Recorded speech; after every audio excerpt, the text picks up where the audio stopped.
Episode 5। Omega के पीछे पड़ी बाउंटी हंटर का पता लगाने द बैड बैच प्लैनेट ओरमेंटाल चले गए।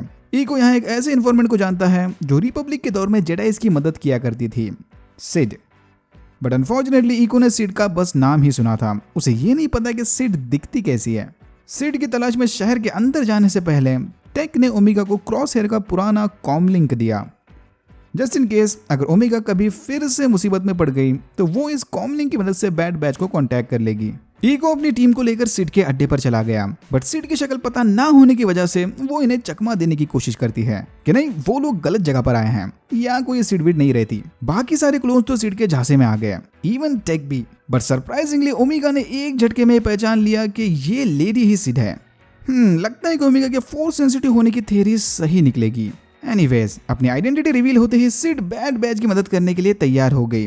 वो इन्हें उस बाउंटी हंटर लेडी के बारे में सब कुछ बता देगी, बट बदले में बैड बैच को सिड के लिए कुछ काम करना होगा। इन्फॉर्मेशन के बदले इन्हें ज़ाइगेरियन स्लेवर्स के कब्जे से मूची नाम के एक बच्चे को छुड़ा लाना है। टेक्निकली ये भी एक बाउंटी है, तो इन्फॉर्मेशन के साथ साथ बैड बैच को इनाम में से थोड़ा शेयर भी मिलेगा, 30-70 का शेयर। बाउंटी हंटर का पता लगाने खुद भी बाउंटी हंटर बन गए। ज़ाइगेरियन स्लेवर्स ओरमेंटाल के दूसरे कोने पर रहते थे। इन स्लेवर्स के बेस पर जाने वाले सफर के दौरान रेकर को फिर से हेडेक होने लगा, इंडिकेटिंग कि उस क्रैश लैंडिंग वाले हादसे ने शायद इसके दिमाग में लगे इनहिबिटर चिप को एक्टिवेट कर दिया। लोकेशन पर पहुंचते ही बैड बैच ओमेगा को शिप की रखवाली करने छोड़कर खुद मूची को बचाने चले गए। इन्हें लग रहा था कि शायद ये बच्चा मूची होगा। इधर से तो प्लान एकदम सीधा लग रहा था, simple smash and grab mission. But Zygerrian के इलाके में घुसते ही इनके ऊपर ब्रिज़क का हमला हुआ और सारे स्लेवर्स के हाथों पकड़े गए। बैड बैच से हथियार छीनकर बांध देने के बाद कुछ ज़ाइगेरियंस उनकी शिप की तलाशी लेने चले गए। ओमेगा किसी तरह समय रहते इनकी नजरों से बचकर भाग गई और अपनी टीम की मदद करने चुपके से ज़ाइगेरियंस के इलाके में घुस गई। जब इन स्लेवर्स का लीडर बैड बैच से पूछताछ कर रहा था, तब ओमेगा ने मौका देखकर इनके एक स्लेव रैंकोर को आजाद कर दिया। पिंजरे से बाहर आते ही रैंकोर ने तबाही मचा दी और इसी रैम्पेज का फायदा उठाकर बैड बैच भी स्लेवर्स की कैद से छूट गए। तभी इन्हें पता चला कि जिस किडनैप बच्चे को ये लोग यहाँ से आजाद करने आए थे वो ये छोटू नहीं बल्कि उस रैंकोर का नाम मूची है। टेक और रेकर मूची को पकड़ने चले गए। हंटर स्लेवर्स के लीडर से लड़ने में बिजी था, तो ओमेगा और ईको बाकी स्लेव्स को सुरक्षित जगह पहुंचाने के काम में लग गए। जाते जाते ओमेगा ने अपने साथ ज़ाइगेरियंस का स्पेशल क्रॉसबो भी ले लिया। हंटर ने स्लेवर्स के लीडर को हरा दिया। मूची ने बड़ी आसानी से ब्रिज़क की पिटाई करके उसे वहां से भगा दिया। स्लेव्स को आजाद करने के बाद ईको और ओमेगा भी मूची को लेने चले गए। अगर किसी रैंकोर पर कब्जा करना है तो पहले उसे आपको लड़ाई में हराना होगा। मतलब मूची को यहाँ से सही सलामत लेकर जाने का यही एक तरीका है कि रेकर को उसे 1-to-1 फाइट में हराना होगा। दोनों ऑलरेडी बहुत थके हुए थे, तो इनके बीच की लड़ाई ज्यादा देर तक नहीं चली। जबरदस्त रैंपेज के बाद मूची निढाल होकर गिर गया, मतलब टेक्निकली रेकर ने उसे हरा दिया। तो अब मूची इनका हर एक हुक्म मानेगा।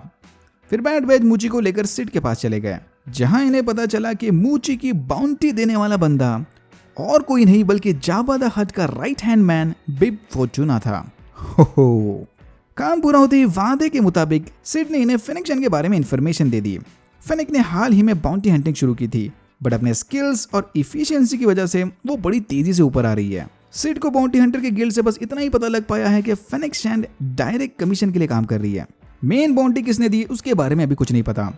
अगर वाकई में ओमेगा की बाउंटी कमीनों से आई है तो इसका मतलब ये हुआ कि शायद जल्द ही हमें इस शो में बोबा फेट भी देखने मिलेगा। जैंगो और बोबा का कमीनों के साथ बड़ा ही पुराना नाता है, तो क्या इसका मतलब ये हुआ कि फेनिक्स और बोबा फेट मैंडलोरियन टाइमलाइन के बहुत पहले से एक दूसरे के साथ काम कर रहे थे?